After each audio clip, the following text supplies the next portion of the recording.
Gentlemen, please put your hands together for Mr. Purnendu Chatterjee of the TCG Group. Good afternoon. So nice to be here. And I really want to thank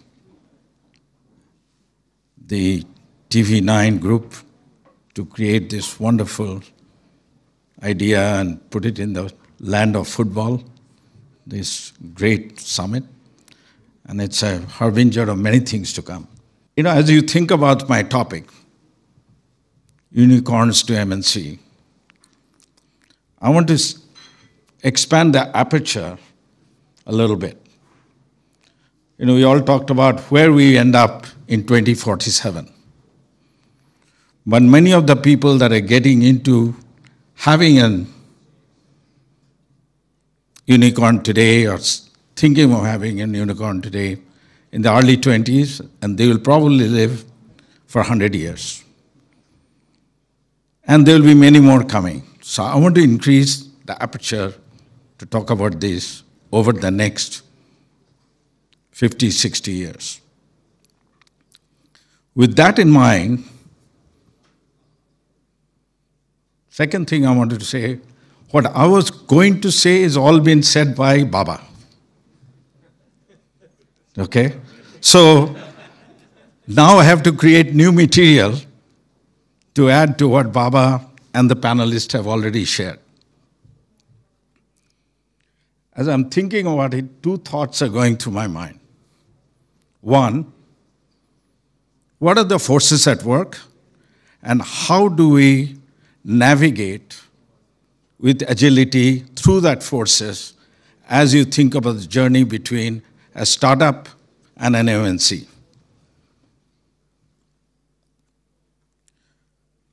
Within that, many things are happening.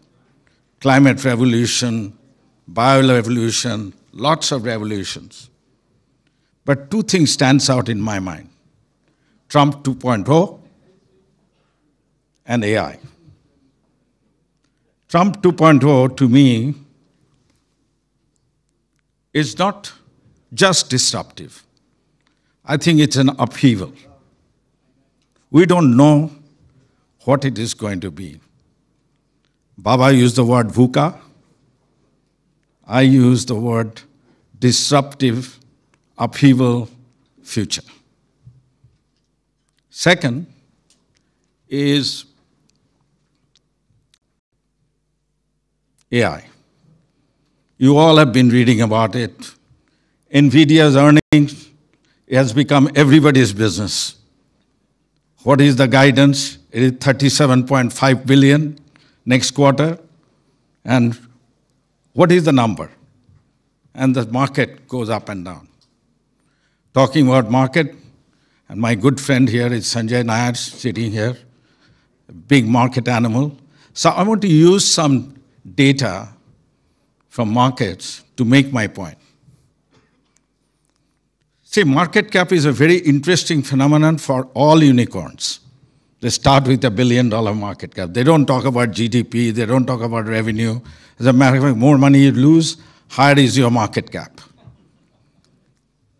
But market cap is an indicator of future profits. US market cap in the last 3 years went from 40 trillion to 55 trillion.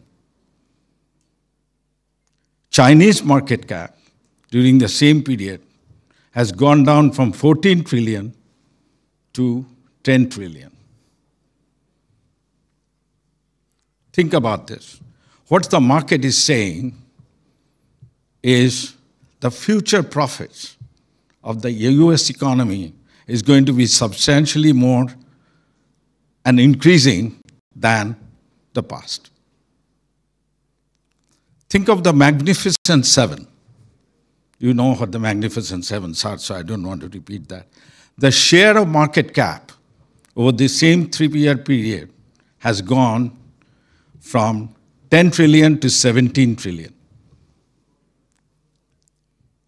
Interesting is there used to be 25% of US market cap 3 years back, then went to 28%, 8. Today it's standing at 31%. 31% of US market cap is in 7 stocks. Huge amount of political implications in there. Controlled by few people, beyond sovereignty. So we have to deal with those things separately. But now I look at UK. UK has been our rulers for 200 years. And I've been talking to them about where UK superpower because of their technology or because of they were superpower, they got the technology. Think about this question later on, as Baba mentioned something about the origin 100 years back, the kind of technology that was here in this place. Because military might creates also technology. Many things today are dual use. As a matter of fact, drones actually came from the consumer world to the military world. So being superpower has a relevance. So when you factor these forces that are working, by the way, I did a little quick check. The Mercedes-Benz market cap has gone from 72 billion 3 years back to 50 billion today. 50 billion today, right? Because, okay. So, but having to compete with Tesla, with a trillion-plus market cap, you have to think about where capital will come from. As Indians, we have to think about where capital will come from. So what I see happening by using market cap as a lens to think about the future, unicorns should be think about where to invest. You invest and you go get customers that have money. Mercedes-Benz has taught us that. So you make money by catering to the rich people. You sell nano cars to the poor people, you don't make money. So first unicorns must do is to go where the rich customers are. Unless you are making these products which have infinite reach at zero variable cost, which is the Google's product. And we're not talking about too many Google types in the future. But for the unicorns, friendshoring is a very important phenomenon.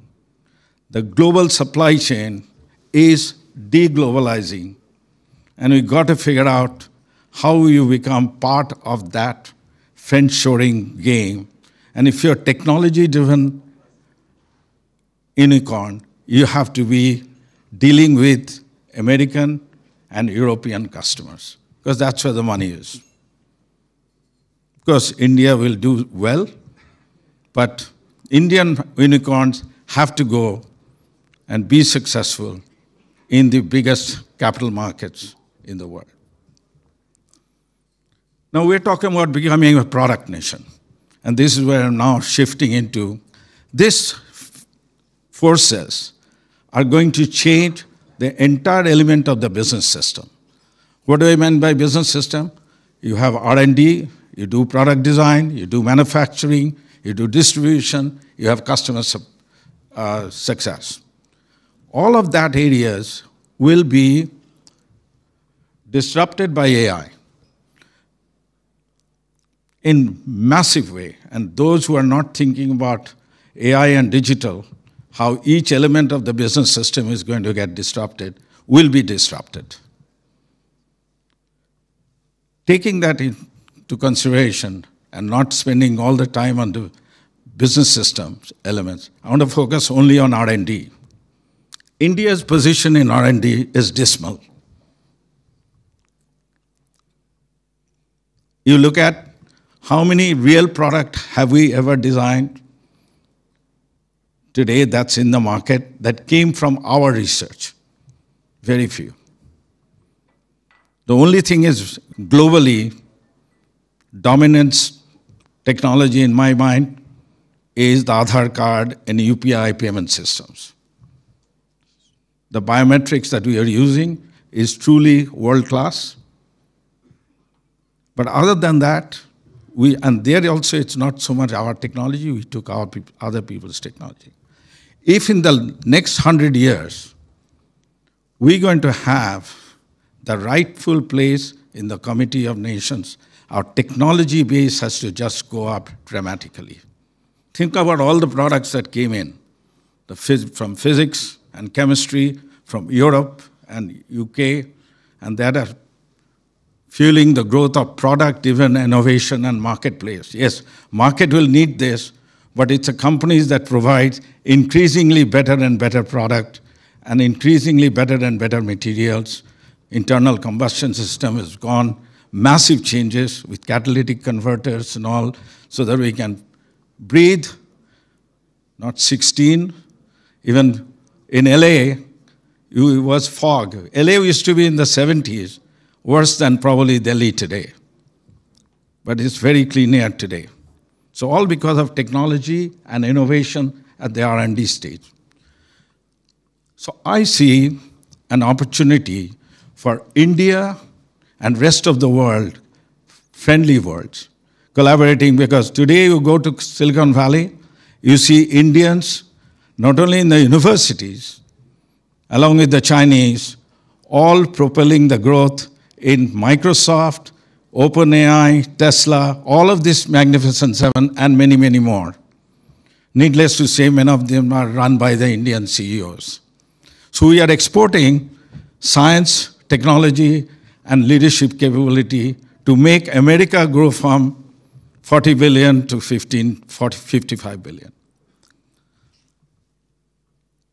With this in mind, I see a potential for India to play a major game in the innovation ecosystem, starting with research and development. There are areas where supply of talent is far short of demand. And we can learn the lesson from Y2K. The reason the world crossed the chasm of the Y2K is because Indian talent, thanks to Infosys and the other 5 IT companies, proved that Y2K is really not going to be a problem. And I see in quantum computing, in neuroscience, in batteries, I take 20 areas where supply of global talent is far short of demand. With that in mind, collaboration has to happen. I have a not-for-profit operation called CREST, C-R-E-S-T, Centers for Research and Education in Science and Technology. One of the there are 5 verticals. One of the vertical is working on sustainable energy, climate revolution. Within sustainable energy, batteries. Within batteries, sodium-ion battery and solid-state batteries. Now, you all know renewables would not happen unless batteries happen. And lithium-ion batteries will probably meet, over time, only 100 megawatt hours out of the 200 that is needed. So there is plenty of space for others. So in sodium-ion batteries, we have collaboration going on with University of Chicago and Oregon National Lab. We see how to get 200 watt-hour per kilogram batteries from current level of 54 to be able to compete at the grid level with other battery provider and later on the area of mobility. We see 500 battery warriors who will also get PhD degrees in this process, working in India, in Chicago, in UK, possibly in Germany, possibly in Japan, because each of these countries have talent shortage, not just the talent for the factory workers, but talent at the high end of science and technology. And we can do it. We're doing it. We're doing it for quantum. We're doing it for nano. We're doing it for microelectronics, cancer, neuroscience. But these are all beginning. And that's why I have 200-year project on this, because it's going to go on, and science and technology is going to be the foundation for a product-driven factory that India can help rest of the world. So that's also an area that startups will happen. Startups will take advantage of these technology to make them MNCs. Look at all the MNCs, at the very core is their R&D labs. And that's what I think is the future, and my advice to the youngsters. Thank you. Asking you to stay on stage. Let's felicitate him. Let me please invite Mr. Barun Das, Mr. Ramu Rao Jupalli, Mr. Ruben Kasper, and if you have Kai Damols amongst us, requesting Mr. Kai Damols to please take the stage to felicitate Mr. Purnendu Chatterjee.